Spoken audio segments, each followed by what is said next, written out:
Welcome to our special edition of F&F as the high school football playoff brackets have been revealed. I'm Josh Schumann. He's Ethan Wiles, and tonight we will break down all our area teams and their round one matchups. And while we know who our teams will be playing, dates and times will be announced within the next 2 days. That's right. Let's get started right away in 1A as the Lena Winslow Panthers look to make it back to the state title game after falling to Camp Point Central last year. This year, the Panthers enter the playoffs as the number 2 seed. The Panthers of Lena Winslow, they make their return to the playoffs after another perfect 9-0 season. And boy, was it another dominating offensive year for the Panthers, putting close to 600 points on the board. They will host their first round game going up against the 15th seeded Clifton Central Comets, who finished the year at 5-4. And another team battling it out in the 1A bracket will be the Rockford Lutheran Crusaders. Their 6-3 finish was good enough to earn them the 9 seed in the playoffs this year. Home teams are listed on top of the graphic on your screen. They will take the 2-hour trip southwest to take on the 8-seeded Anawan Weathersfield Titans, who also finished 6-3 on the year. And looking at 2A, only one team in our area there, the Eastland Pearl City Wildcats, with their 7-2 finish, earned them the 9 seed. They will hit the road to take on the 8-seeded Rockridge Rockets, who also finished 7-2. And Class 3A has 5 area teams represented in it, with a familiar foe at the top of the class as the number 1 seed. The Byron Tigers claimed their 23rd win in a row last night with the win over Stillman Valley. They begin their run back to the state title as the number 1 seed, getting set to host another playoff game. Tigers will host 16-seeded Prairie Central at 5-4 on the year. The Tigers are led by their dynamic rushing attack with Caden Considine, Braden Knoll, and quarterback Andrew Talbert. With a win, either Montini or North Lawndale awaits the Tigers as the 8 and 9 seeds in that class. Ethan mentioned we had 5 total teams in Class 3A. Here are the other teams in round 1. The 13-seeded Oregon Hawks got in with a massive win last night to finish 5-4. They hit the road to take on 8-1 Princeton as the 4 seed. Another team getting in at 5-4, the Stillman Valley Cardinals. They are the 15 seed in 3A and will hit the road to Wilmington to take on the Wildcats as the 9-0 number 2 seed. And 2 area teams will battle it out, as well as the 3-seeded Dupec Rivermen, a very good team who finished 8-1 with a good win over Seneca last night, will host the 14-seeded Genoa Kingston Cogs at 5-4. Over to 4A now, the Dixon Dukes finished the regular season at 8-1, with their only loss being a 1-point loss to 3A 1-seed Byron. The Dukes look forward to hosting a home game in round 1 yet again as the 14th-seeded Marengo Indians come to town. Marengo finished 5-4 on the year and got their 5th win last night with a 28-14 win over Sandwich.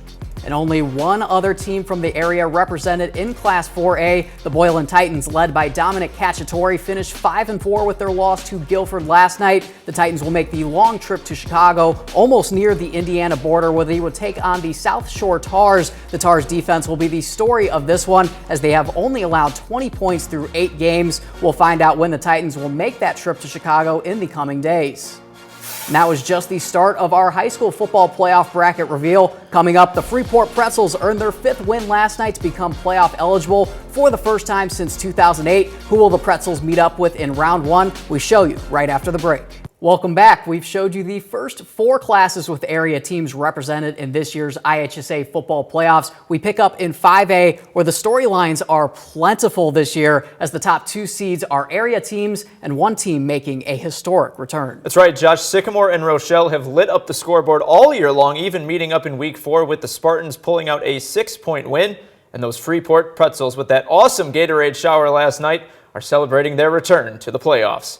Sycamore Spartans and their 9-0 season earned them the top seed in 5A this year. The Spartans returned to the playoffs this year after finishing 8-1 last year and losing to Morgan Park in the second round. I spoke to the Spartans before the season, and they say they learned a lot from that game last year. They will host the Bulls College Prep from Chicago. It'll be fun to watch them make another run to the state title game.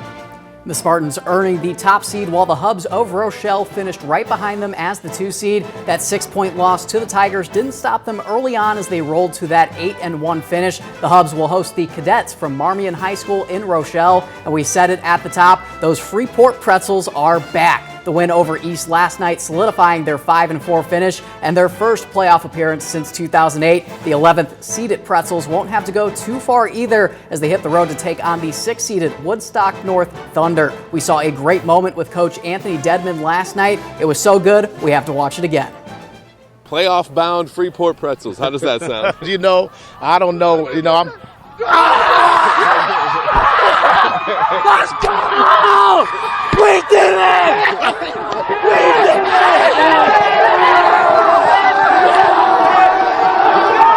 All about them. They did the work. You know, they trusted the plan. Long time coming. A lot of great people, great students that came to this school. We just blessed. We're blessed for what we have, and I'm just so happy for my guys. That's all I can tell you. One of the best moments of the entire year last night. Let's look at the Lone Ranger in 6A, the Belvedere North Blue Thunder. We just saw them pull away from Harlem last night to split the conference title with Hononegah. That finish saw the school win their second 10 title in conference history. The last was in 2014, and a decade ago looks very similar to today as they also split that title with the Indians.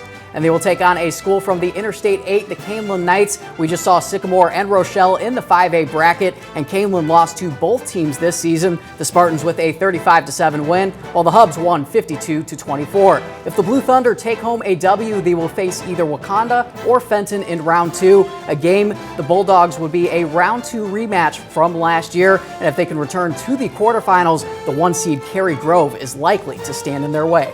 Heading over to 7A, we have 3 area teams looking to make an impact, and it's some of our top finishers in the NIC 10 with Guilford, Harlem, and Hononegah making the cut. The G-Vikes return after a 1-year hiatus, moving their win total from 2 to 6 this season and a 4th place finish in the conference. Let's see who they've got along with our NIC 10 co-champs.